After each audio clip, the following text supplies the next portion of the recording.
ससुराल में किसी को शुगर है तो तुम्हारे शरीर में भी शुगर की बीमारी थोड़ी ना थोड़ी आए। बीपी की बीमारी, ब्लड प्रेशर की बीमारी परिवार में किसी को है तो तुम्हारे को थोड़ी ना थोड़ी जरूर आए। थायराइड तुम्हारे परिवार में किसी ना किसी को है तो वो थोड़ा ना थोड़ा तुमको जरूर आए। जब बीमारी पीढ़ी दर पीढ़ी आ सकती है और रोग माता पिता से हमें प्राप्त हो सकता है, तो शिव जी के चढ़ाए गए एक लोटे जल का फल माँ बाप का क्या बच्चों को प्राप्त नहीं हो सकता?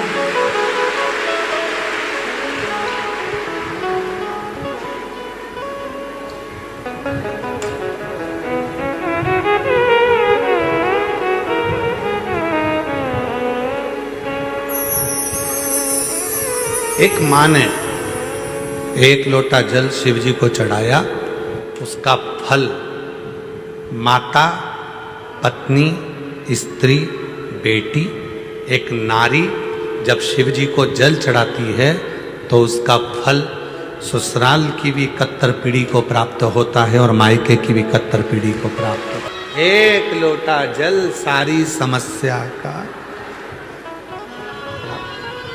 बोल बम का नारा है।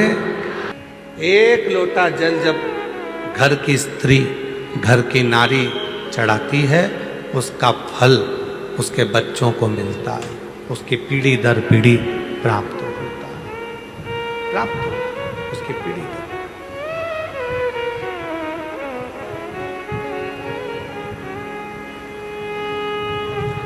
माँ को शुगर थी, बच्चे को है। पिताजी को शुगर थी, बच्चे को। माँ को बीपी था, पिताजी को बीपी था, बच्चों को आए। जब माता पिता के बीमारी के लक्षण बच्चों को आ सकते हैं तो फिर माता पिता के पुण्य के लक्षण भी संसार के बच्चों को जरूर प्राप्त होंगे।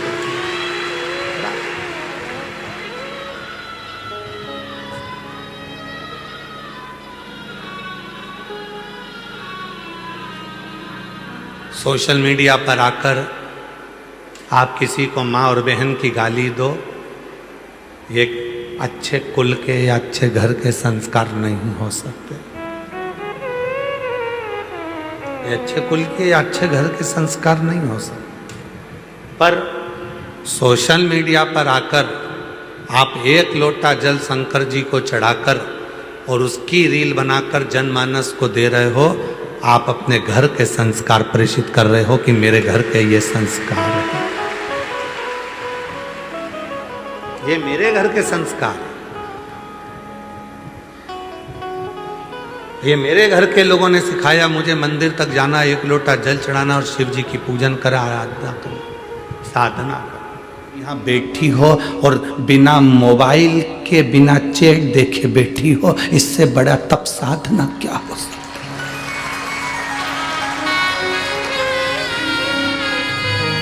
इससे बड़ी तप साधना क्या होगी?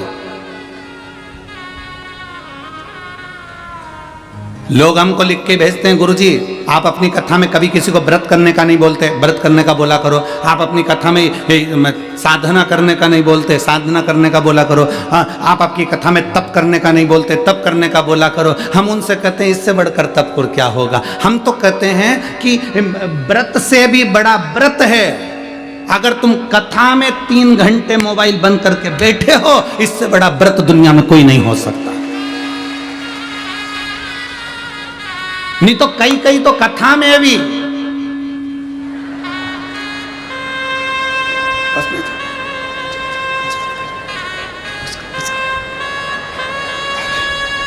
कथा, इससे बड़ा तप और क्या होगा? इससे बड़ी साधना और क्या होगी?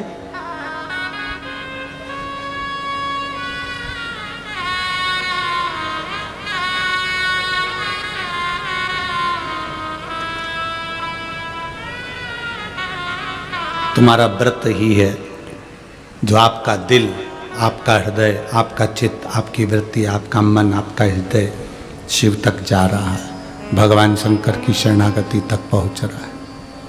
भगवान के भजन तक आपका मन अगर जा रहा है तो ये आपका तप ही है, ये आपकी साधना ही है, ये आपका व्रत ही है।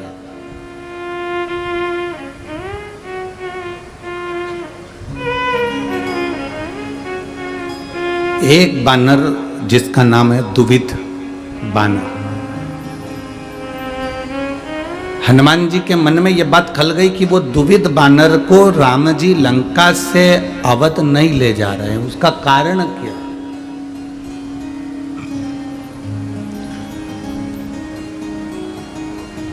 तीन व्रत होते हैं, तीन व्रत सर्वश्रेष्ठ माने गए हैं। पहला व्रत जिसमें आप कुछ मत खाओ, जैसे आप लोग करते हो, फलाहार खाते हो, फल खाते हो, कुछ नहीं खाते, ये भी व्रत है। सोमवार, मंगलवार, गुरुवार पशुपति व्रत, चतुर्थी का व्रत, पंचमी का व्रत, छठ का व्रत, सप्तमी का व्रत, तीज का व्रत, अष्टमी का व्रत, नवमी का व्रत, एकादशी का व्रत, द्वादशी का व्रत, प्रदोष का व्रत, त्रयोदशी का व्रत, शिवरात्रि का व्रत, ये सारे व्रत है जिसमें तुम खाते नहीं हो, भोजन नहीं करते, या फलाहार करते हो, या एक समय खाते हो, ये व्रत है। तीन व्रत मूल हैं, उसमें एक व्रत है जिसमें तुम भोजन नहीं करते। दूसरा व्रत, जिस व्रत में आप किसी प्यासे को पानी पिला रहे हो, भूखे को भोजन करा रहे हो, किसी की जिंदगी में कष्ट चल रहा है और उसके कष्ट को समाप्त करने का प्रयास कर रहे हो, ये भी दूसरे नंबर का व्रत है, ये भी व्रत है। और तीसरे नंबर का व्रत, तीसरे नंबर का व्रत है किसी के चेहरे पर आपके कारण स्माइल आ जाए, प्रसन्नता आ जाए, आपके कारण किसी के चेहरे पर प्रसन्नता दिखे तो समझ लो ये भी व्रत है। जरूरी नहीं कि भूखे रहोगे तो व्रत कहलाएगा, जरूरी नहीं कि कुछ नहीं खाओगे तो व्रत कहलाएगा। व्रत की मूलता यह कहती है कि आप किसी के चेहरे पर प्रसन्नता ला दिए, वो भी व्रत है। आप किसी की दवाई का खर्चा उठा लिए, वो भी व्रत है। आप किसी पढ़ने वाले बच्चे के पास में पैसा नहीं, आपने उसका खर्चा उठा लिया, वो भी व्रत है, वो भी व्रत है।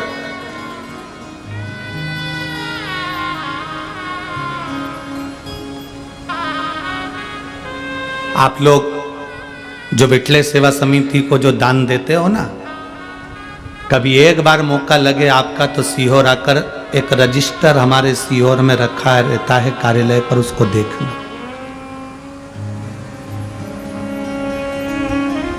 उस रजिस्टर में जो बच्चे पढ़ने वाले होशियार रहते हैं और उनके माँ बाप के पास में पढ़ने का, पढ़ाई कराने का पैसा नहीं रहता, तो उनके स्कूल की फीस, महाराष्ट्र के भी कम से कम 35 से 40 बच्चे हैं, ऐसे हर प्रदेश के थोड़े थोड़े बच्चे लिए हैं।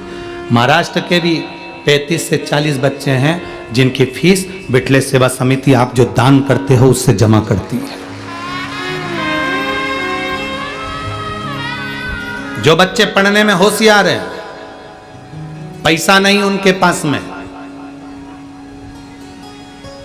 खबर करते हैं, फिर हमारी समिति का व्यक्ति वहां पर जाता है, उस नगर के लोगों से सूचना मांगते हैं कि ये बच्चा, उसकी आईडी और उस स्कूल का पता निकालते हैं, फिर स्कूल वालों से संपर्क करते हैं, इनकी दीन दशा कैसी है, क्या स्थिति है, पढ़ने में कैसा है, फिर उसका समिति उसकी एजुकेशन करा देती है।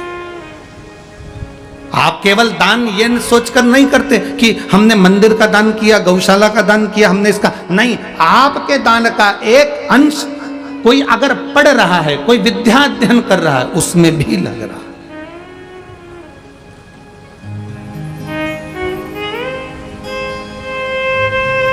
इसीलिए हम आप लोगों को बार बार कहते हैं कि आपने अगर 1 रुपया भी विठले सेवा समिति को दिया है, 3 दान करो तो 25 बार जाकर देखो 3 दान कौन से? पहले नंबर पर कन्यादान। कन्यादान करा है तो बेटी के घर पर जाकर देखना कि तुम्हारी बेटी सुखी है कि नहीं, कहीं बेटी को दुख तो नहीं है। दूसरे नंबर पर गौदान। गाय अगर किसी ब्राह्मण को दी है तो उसके दरवाजे पर जाकर देखो कि गौ माता की सेवा सही हो रही है कि नहीं हो रही, वरना मालूम पड़े कि गाय ने जब तक दूध दिया तब तक तो रखी, फिर मालूम पड़े कसाई के घर बेच दी। 3 दान हमेशा जाकर देखना चाहिए। पहले नंबर पर बेटी का कन्यादान करो तो कन्यादान करी हुई बेटी को जरूर जाकर देखो कि बेटी को दुख तो नहीं है। दूसरे नंबर पर गौदान। गौदान करने के बाद जाकर देखो कि गाय को सब व्यवस्था है कि नहीं, उसको चारा मिल रहा है कि नहीं, उसको पानी मिल रहा है कि नहीं मिल रहा। मालूम पड़े दूध के चक्कर में कोई लेकर चले गया, तुमने गौदान कर दी अपने दादा परदादा के नाम से, और मालूम पड़े गाय दुखी है तो हमको दुख होगा। तीसरे नंबर पर लक्ष्मी का दान। तुमने जो दान करा है पैसे का 1 रुपया भी अगर समिति को या किसी को दिया है तो वहां जाकर देखो कि तुम्हारा धन सही जगह लग रहा है कि नहीं लग रहा। हजारों लोग भोजन कर रहे हैं कि नहीं कर रहे हैं, वो सही स्थान पर लगा कि नहीं लगा। मालूम पड़े कटोरे में भिखारी ने पैसा लिया, शाम को जाकर मदिरा में लगा दिया, मांसाहार में लगा दिया, जुए में लगा दिया, वेश्यावृत्ति में लगा दिया, वो दान करने से कोई मतलब नहीं, उस दान का कोई मतलब नहीं। बेटी का दान करो तो 50 बार पहले जाकर देखो बेटी सुखी है कि नहीं। गौ का दान करो तो गौ माता को जाकर देखो गौ माता सुखी है कि नहीं।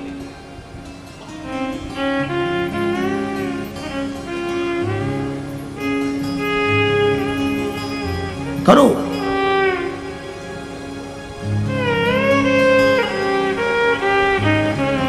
भजन करो, स्मरण करो, श्री शिवाय नमस्तुभ्यम जपो, या 1 लोटा जल महादेव को चढ़ाओ। यह मत देखना कि दुनिया को अच्छा लगा कि नहीं लगा, दुनिया ने क्या कहा उससे मतलब मत रखना। जल चढ़ाओ तो ये देखना कि अपने दिल को सुकून मिल रहा है कि नहीं मिल रहा, अपने आप में हमको अच्छा लग रहा है कि नहीं लग रहा। मैं कथा में बैठी हूँ, कथा सुन रही हूँ, मेरे दिल को अच्छा लग रहा है कि नहीं लग रहा। आग लगे बस्ती में अपन रहो, अपने को अच्छा लग रहा है कि नहीं लग रहा वो सोचो। हम क्या सोचते हैं, सबसे पहले तैयार होकर आते हैं तो पूछते हैं मैं कैसी लग रही, और कहीं का कह दे ऐसी लग रही जैसे हरी घास में भैंस चल रही, तो कितना बुरा लगेगा।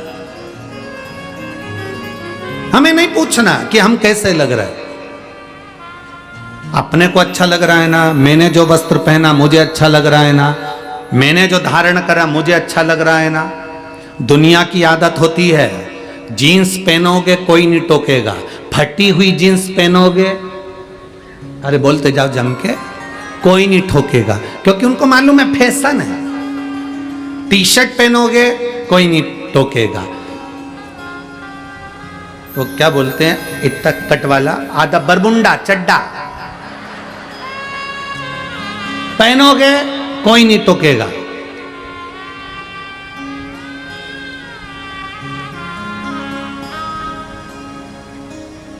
मुंह पे चाहे तुम कितना भी क्रीम पाउडर लगा लो, बोलते जाओ जम के, कोई नहीं टोकेगा।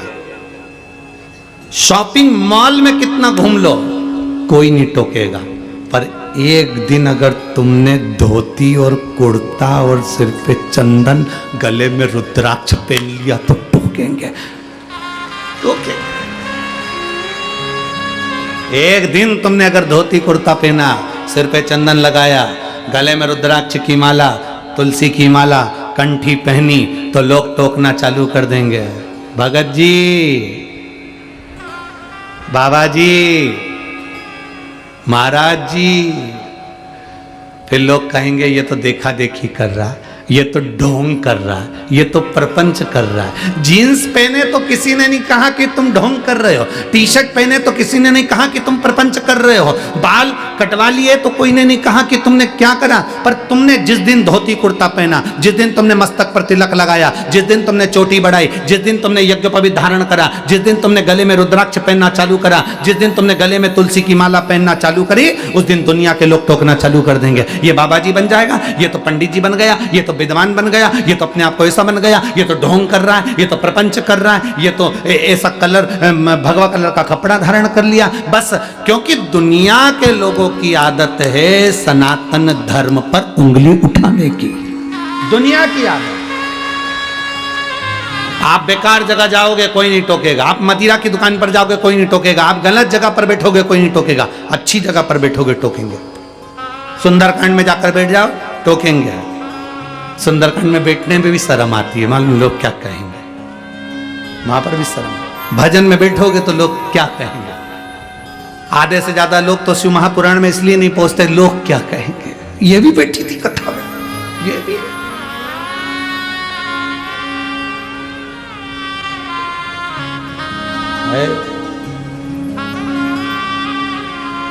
अरे भजन करो भरी जवानी में, बुढ़ापा किसने देखा है।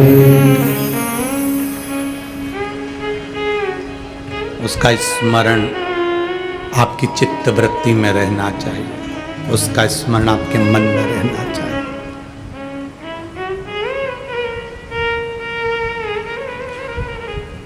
जल चढ़ाते समय अपने दिल को अच्छा लगना चाहिए। बेलपत्री चढ़ाते समय अपने दिल को अच्छा लगना चाहिए। प्यासे को पानी पिलाते समय अपने दिल को अच्छा लगना चाहिए। भूखे को भोजन कराते समय अपने दिल को अच्छा लगना चाहिए।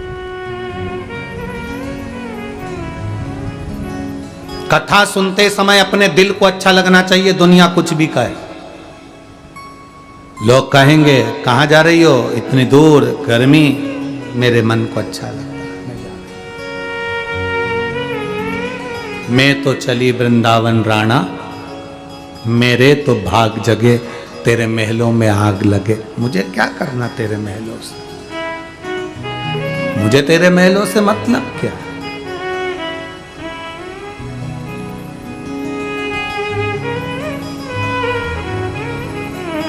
वो कहते ना, देहाची तिजोरी भक्ति चाच ठेवा, उघड़दार देवा, उघड़दार देवा। देहाची तिजोरी भक्ति चाच ठेवा, उघड़दार देवा, उघड़दार देवा। उघड़दार देवा आता, उघड़दार देवा। ये तिजोरी के अंदर भक्ति रूपी रतन जो भरा पड़ा है, उसको हमारे भीतर के भजन को, हमारे भीतर के स्मरण को हम रखें।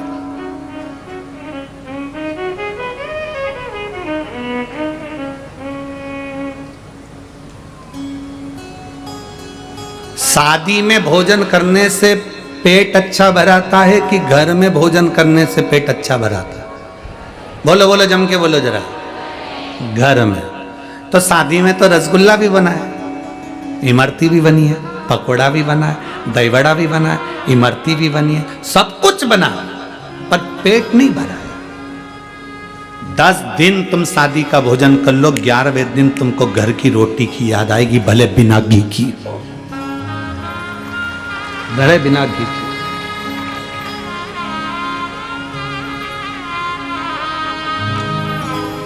कितना भी सुख हो जाए, घर के भोजन की याद आती है। बस उतना स्मरण अपनी बुद्धि में रखना।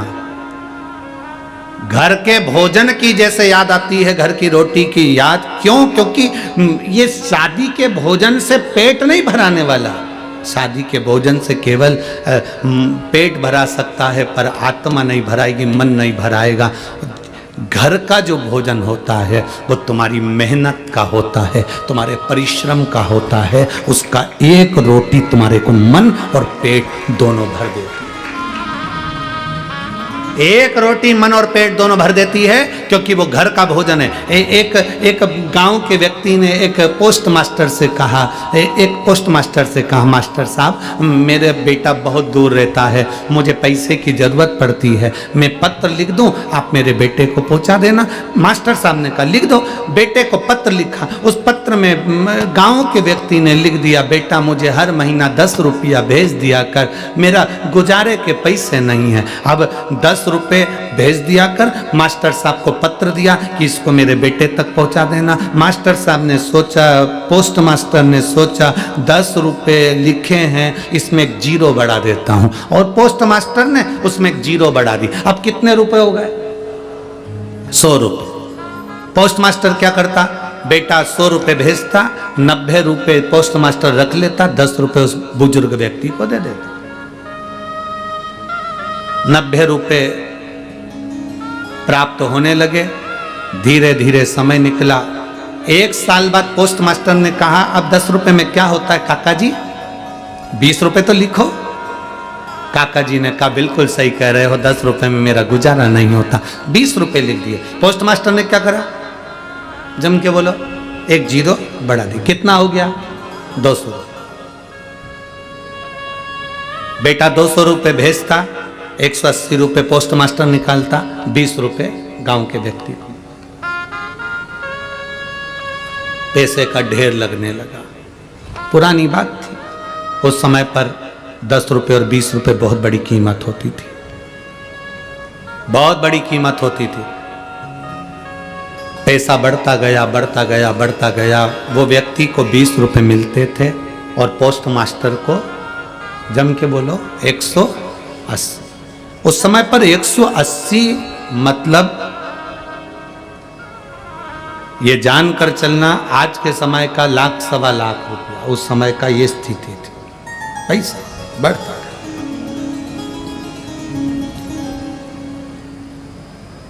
पोस्ट मास्टर बड़ा खुश।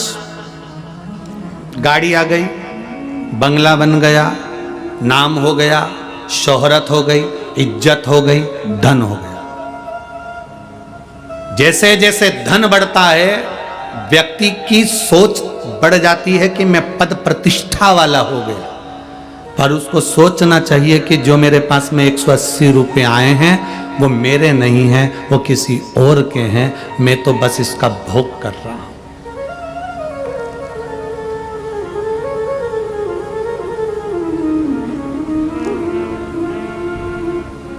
खाओ उतना जितना पचा सकते हो, और कमाओ उतना जितना भोग कर सकते हो। ज्यादा खाओगे अपाच्य हो जाएगा, ज्यादा कमाओगे तो दुनिया की दृष्टि में आ जाएगा।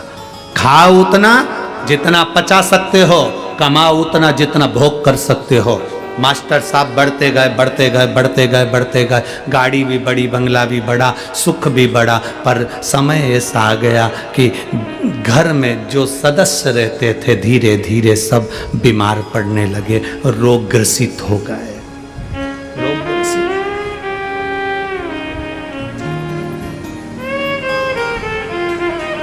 वो 20 रुपए में वो गांव का व्यक्ति अपने 8 परिवार के सदस्य को पाल रहा था, और यहाँ 180 मिलने के बाद, तनख्वाह भी मिलने के बाद, वो अपने 4 लोगों को पाल नहीं सका। बीमार पड़ते गए। वैद्य जी को बुलाया, डॉक्टर को दिखाया, रोग ग्रस्त आ गया, गढ़ता गया, ग्रस्त आ गया। और धीरे धीरे धीरे धीरे जो गाड़ी थी वो भी चले गई, बंगला था वो भी चले गया, और मालूम पड़े घर में सदस्य रहने वाले भी चले, सदस्य रहने वाले। केवल एक पत्नी, बेटा, बेटी और पति बचा। माता गई, पिता गए, भाई गए, बंधु गए, सखा गए, सब चले गए। आंख में आंसू पोस्ट मास्टर के, नैनों में जल भरा था, रो रहा था।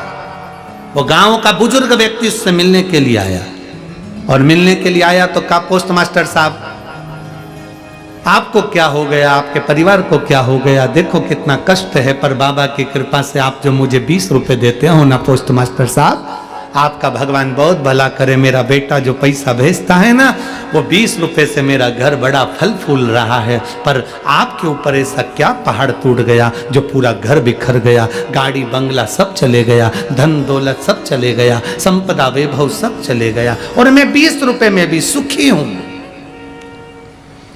बाबा कहकर गया। एक संत सामने से निकल कर आया, पोस्ट मास्टर ने उसके चरण पकड़ लिए। बाबा जी मैंने सुना है आप ज्योतिषाचार्य, आप ज्योतिषी करते हैं? हाँ, मेरा भाग्य देखकर बताओ कि मेरी जिंदगी में ऐसा कष्ट क्यों आ रहा है। ज्योतिषाचार्य ने कहा 180 भारी पड़ गए हैं। वो 180 रुपए मिले हैं वो भारी पड़ गए।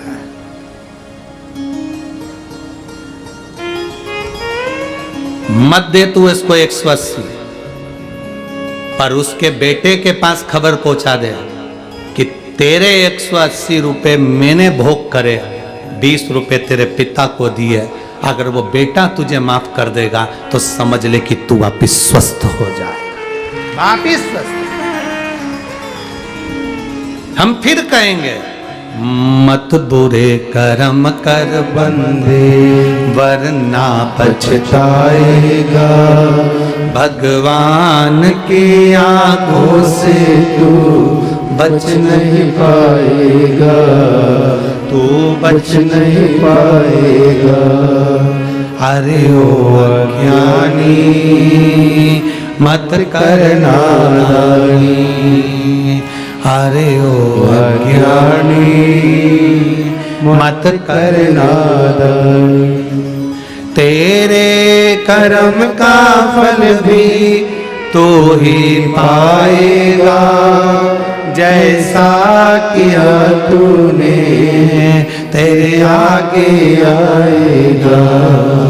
मत बुरे कर्म कर बंदे वरना पछताएगा, भगवान की आंखों से तू बच नहीं पाएगा, तू बच नहीं पाएगा। बहुत धन हो गया तुम्हारे पास में, बहुत वैभव हो गया तुम्हारे पास में, बहुत गाड़ियां हो गई तुम्हारे पास में, लोग तुमको भैया जी कहने लगे, आदर करने लगे, सम्मान करने लगे, तुम्हें सलाम ठोकने लगे, तो तुम ये मत सोचना कि तुम बहुत ऊंचे हो गए। शिव महापुराण की कथा कहती है जो बहुत उन्नति पर हो जाता है, बहुत ऊपर पहुंच जाता है, उसको झुककर चलना सीख लेना चाहिए तो जिंदगी में आगे बढ़ जाता है।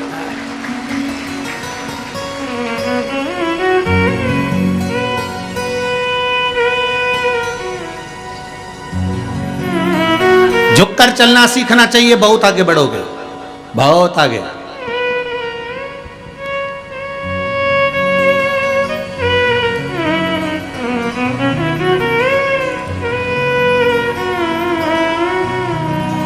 इस व्यासपीठ से मैं धन्यवाद दूंगा माननीय प्रधानमंत्री मोदी जी को।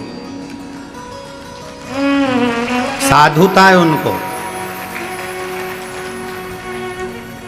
राम जी महाराज की प्राण प्रतिष्ठा का अवसर, जरा विचार करिएगा, 500 वर्ष का वनवास झेलने के बाद मेरे राम जी जब अवध में विराजमान हो रहे हैं तो व्यक्ति को तो और प्रफुल्लित होना चाहिए कि मेरे हाथ से राम जी विराजमान हो रहे हैं, पर एक रत्ती का भी अभिमान नहीं था प्रधानमंत्री जी के चेहरे।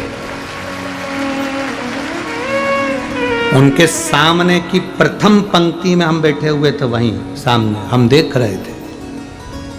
एक रत्ती मात्र का अभिमान नहीं, एक रत्ती मात्र की अभिमतता नहीं। पूर्व के जितने प्रधानमंत्री निकले हों, एक भी प्रधानमंत्री इतनी नम्रता नहीं रखा होगा जिन्होंने अवध की राम जी की प्राण प्रतिष्ठा करते समय जो नम्रता से नमन किया। एक एक संत की आंख में आंसू भरा हुआ था। यह विनम्रता है।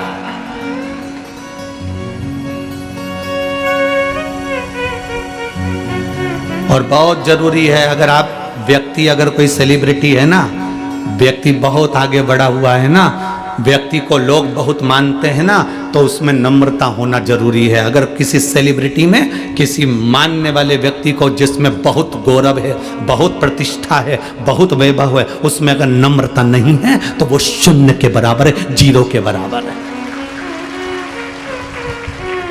धन्यवाद दूंगा मैं माननीय प्रधानमंत्री नरेंद्र जी मोदी जी को, बहुत बहुत साधुवाद। आपकी विनम्रता, आपकी नम्रता और आपके निर्णय, ये भारत सनातन धर्म की ओर बढ़ रहा है और एक दिन विश्व गुरु भी होकर रहेगा वापिस, ये पक्का। ये भारत वापिस विश्व गुरु होकर रहेगा वापिस, क्योंकि आपकी नम्रता, आपकी विनम्रता और आपका समर्पण इस राष्ट्र के प्रति है।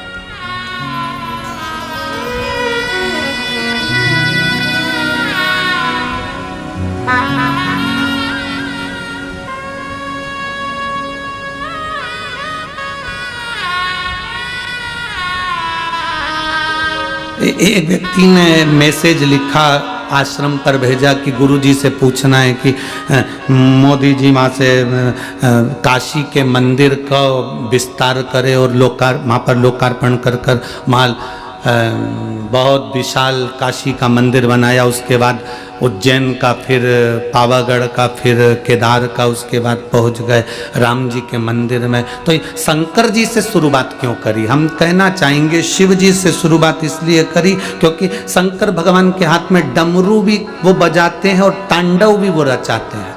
या तो तुम डमरू से समझ जाओ, नहीं तो तांडव से समझा ना जानते।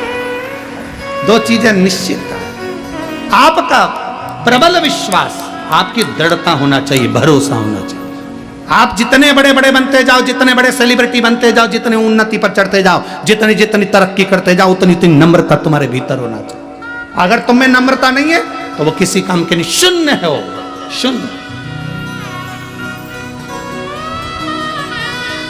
और मेरी बेटियों से निवेदन करूंगा, मैं मेरे बेटाओं से निवेदन करूंगा, तुम डॉक्टर बन जाओ, कलेक्टर बन जाओ, एसपी बन जाओ, कमिश्नर बन जाओ, डिप्टी कलेक्टर बन जाओ, तुम्हारी मर्जी पड़े एसडीएम बन जाओ, तुम कितने भी उन्नति पर चढ़ जाओ, तुम कितनी भी ऊंची सिंहासन पर बैठ जाओ, तुम मिनिस्टर, मंत्री, संतरी, कलंतरी, जो बनना हो बन जाओ, पर अपनी नम्रता